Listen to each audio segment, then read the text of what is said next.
अंतर्राष्ट्रीय योग दिवस के अवसर पर 21 जून को केंद्रीय कृषि एवं किसान कल्याण राज्य मंत्री कैलाश चौधरी बाड़मेर जिला मुख्यालय पर स्थित आदर्श स्टेडियम में योगा अभ्यास से लाभान्वित करवाया। सांसद चुने जाने व केंद्रीय मंत्री बनने के बाद कैलाश चौधरी पहली बार बाड़मेर में अंतर्राष्ट्रीय योग दिवस कार्यक्रम पर उपस्थित रहे। इससे पहले केंद्रीय मंत्री कैलाश चौधरी राजधानी दिल्ली में कृषि मंत्रालय के विभिन्न कार्यक्रमों या देश के अलग अलग हिस्सों में आयोजित योग दिवस कार्यक्रमों में सम्मिलित होते रहे हैं। केंद्रीय मंत्री कैलाश चौधरी निजी जीवन में भी सुबह जल्दी प्रतिदिन योगा अभ्यास करते हैं और योग दिवस कार्यक्रमों में भी कैलाश चौधरी खुद को योग गुरु की भूमिका में मंच पर आम जन को योग करवाते हैं। इसको लेकर वे समय समय पर सोशल मीडिया प्लेटफॉर्म्स पर फोटो भी शेयर करते हैं।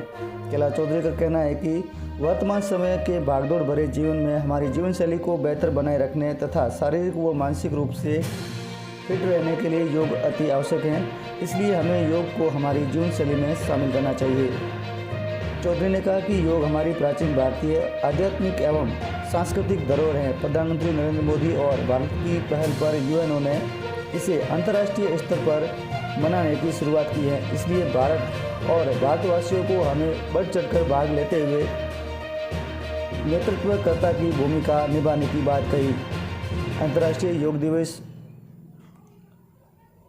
के उपलक्ष्य में आयोजित योग शिविर में सीमा सुरक्षा बल, प्रशासनिक अधिकारियों सहित सैकड़ों युवाओं, माताओं व बहनों ने योग का लाभ लिया।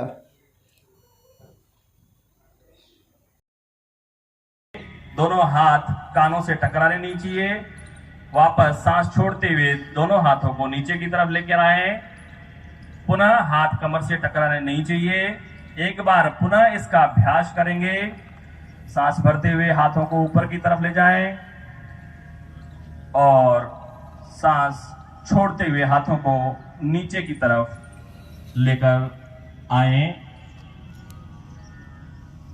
विश्राम की स्थिति पर खड़े रहें। हमने दोनों कोहनियों को मिलाने का प्रयास करें जितना संभव हो सके।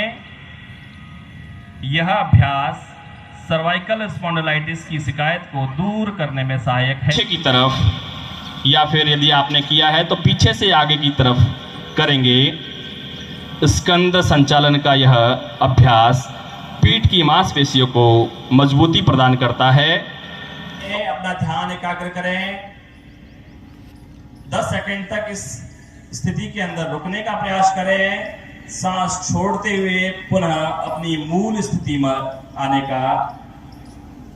आना है। वृक्षासन का अभ्यास मन की एकाग्रता को बढ़ाता है तथा तनाव को कम करता है। दोनों पैरों को 2 इंच के फासले पर स्थित करें। दोनों पैरों को 2 इंच के फासले पर स्थित करने के पश्चात ऊपर की तरफ आ जाएं। पाद सम स्थिति के अंदर स्थित हो जाएं।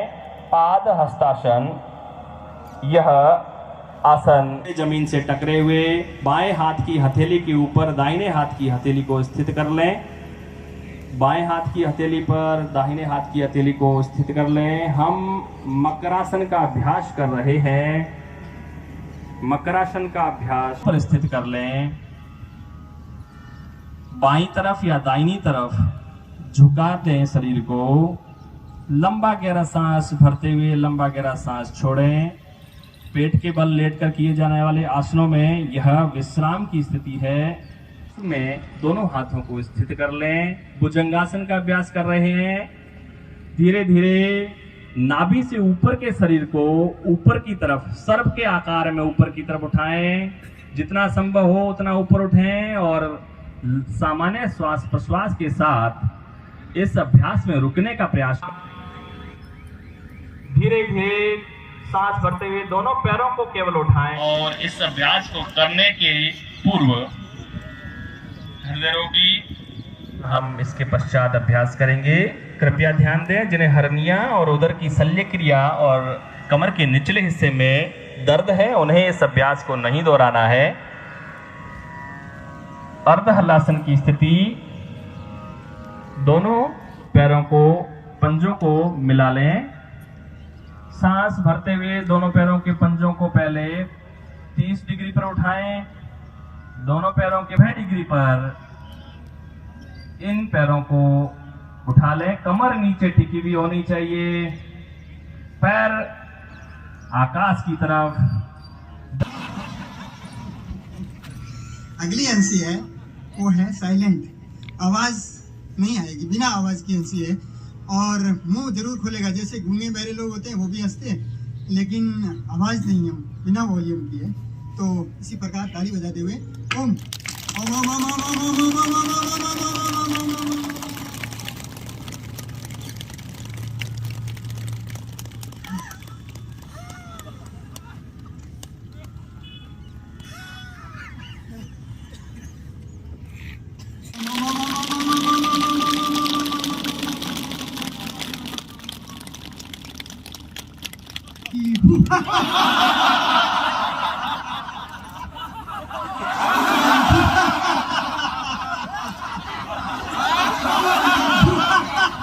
एक बच्चों की हंसी है।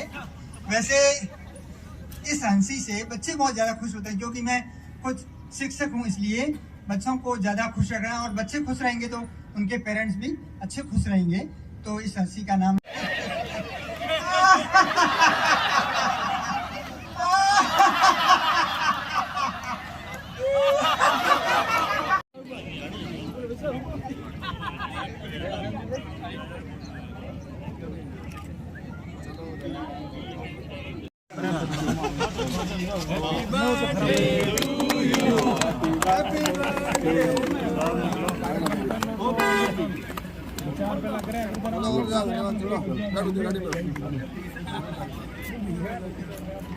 आज अंतर्राष्ट्रीय योग दिवस है और इस अवसर पर मैं सभी देशवासियों को अंतर्राष्ट्रीय योग दिवस की बहुत बहुत शुभकामनाएं और बहुत बहुत बधाई देना चाहता हूं। निश्चित रूप से आज हम सब के लिए गर्व का विषय है कि कभी हिंदुस्तान का ये योग होता था, लेकिन आज ये योग अंतर्राष्ट्रीय स्तर पर पहुंच गया है। तो इसमें हमारे देश के प्रधानमंत्री आदरणीय नरेंद्र मोदी जी की बहुत महत्वपूर्ण भूमिका रही और उन्होंने जिस तरह से 2016 के अंदर यूएनओ के अंदर प्रस्ताव रखा और आज अंतर्राष्ट्रीय योग दिवस के रूप में मनाया जा रहा है। योग हमारे स्वास्थ्य के लिए बहुत ही अच्छा रहता है। हर व्यक्ति या प्रत्येक व्यक्ति जब सुबह उठकर योग करता है तो उससे हमारे शरीर की व्याधियां हैं वो दूर होती है और रोग से भी मुक्त होता है। योग हमेशा रोग से मुक्ति दिलाता है और निश्चित रूप से हमारे देश के प्रत्येक व्यक्ति को स्वस्थ होना बहुत ज़रूरी है और पूरे विश्व के कल्याण की हम बात करते हैं। आज जब भारत के प्रधानमंत्री नरेंद्र मोदी जी ने G20 का जिस तरह से आयोजन किया और उसकी अध्यक्षता कर रहे हैं तो उसका थीम भी वसुदेव कुटुंबकम रखा है और वसुदेव कुटुंबकम जब भारत बात करता है तो इसी का परिणाम है कि आज अंतर्राष्ट्रीय स्तर पर योग ले जाने का काम हुआ और निश्चित रूप से मैं आज इस अवसर पर देशवासियों को और सबको बहुत